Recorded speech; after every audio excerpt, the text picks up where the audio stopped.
Thank you, Mr. Ahuja. Girish, Sani, thank you for your presentation. Closing remarks? You're very busy chatting about this. I won't take too long. Just initial aspect of time and make a few wrap-up comments. Let me start. At Cornell University, I teach a course which is quite popular. It's called Sustainable Food Systems. Some of my students in the class are sitting over there. And in my opening lecture, I start by saying no country in the world has reached developed country status without first seeing an increase in agriculture production. And we stopped. And then I asked them to tell me names of countries that they think have bypassed agriculture. US? No. Europe? No. They all started with agriculture. The only country in the world that bypassed agriculture, actually two. One is Singapore, and the other is the Emirates in the Middle East. All other countries have to start with agriculture. And that's true in India. India's growth would not have happened if we did not have the rapid productivity growth of the Green Revolution. Without that, we would not be kickstarting the growth process. And we would not be an economy that's growing at 6 to 7 to 8% per annum. Okay. And we all have to thank the Green Revolution for doing this. And none of us, when we talk about diversification, are saying the Green Revolution was wrong or the Green Revolution was bad. What we are saying is, where do we go from here to there? As we look to the next 30 to 50 years, where do we go? And so now, when you look at the situation, you have states in India that have grown rapidly. And they have the same status as some of the middle-income countries of Southeast Asia and some like East Asia. And there are other states in the country which have been lagging behind, including Odisha.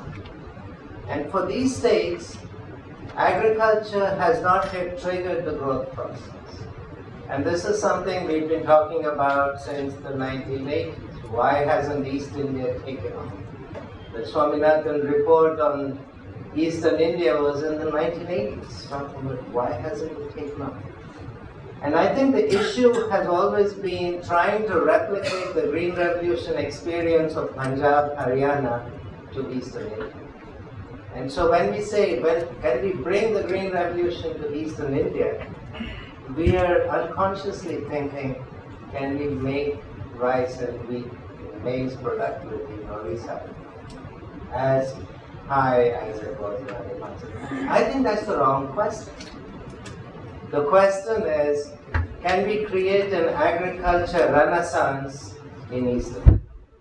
If you think about it as creating an agriculture renaissance, then you open yourself up to a whole new frontier of opportunities and not just think about the two staple crops that made a difference in Eastern. So yesterday and the day before we were in Kalahandi, and despite all of the poverty and low productivity, etc., what we saw was cotton production had taken off dramatically. And cotton production is less than 10 years old.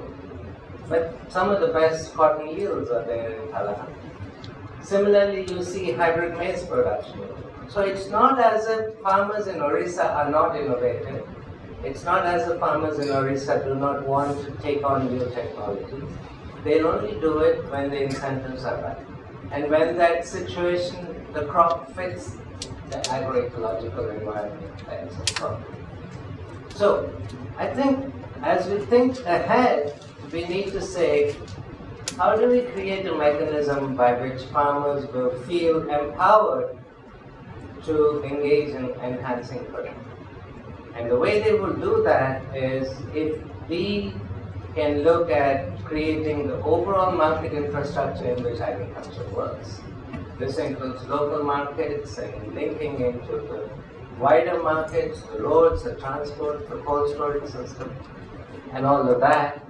And it also includes looking at price policies in a way that prices don't distort incentives. Prices create a level playing field by which demands and supplies kind of equate.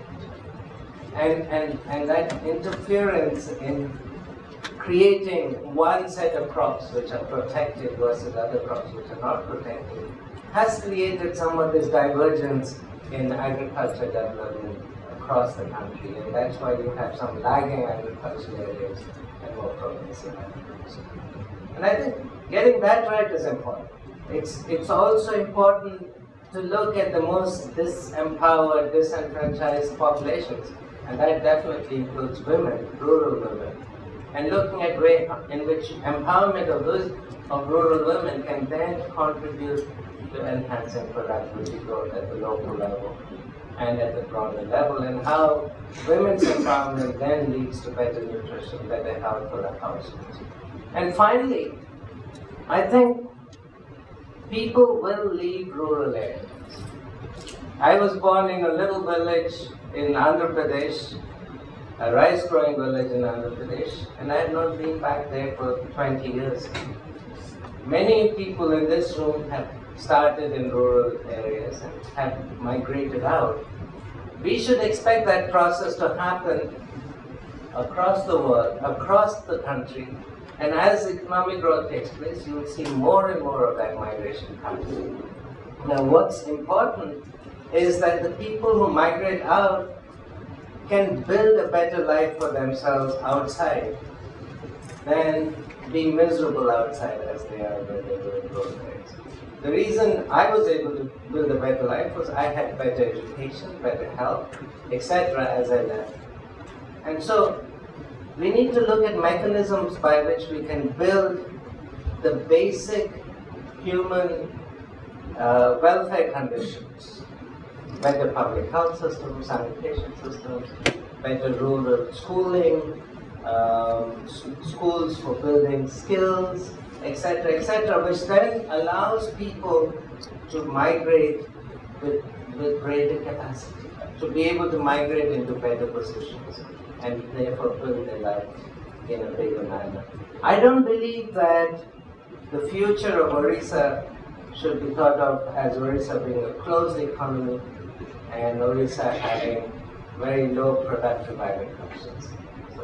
I would see the future of Odisha as being increasingly integrated into the overall Indian economy and the global economy, and markets playing a big role in enhancing the incomes and prosperity of rural farmers, rural consumers, and as Girish says, farmers are consumers and they will get to them. So those are my final points. Thank you very much.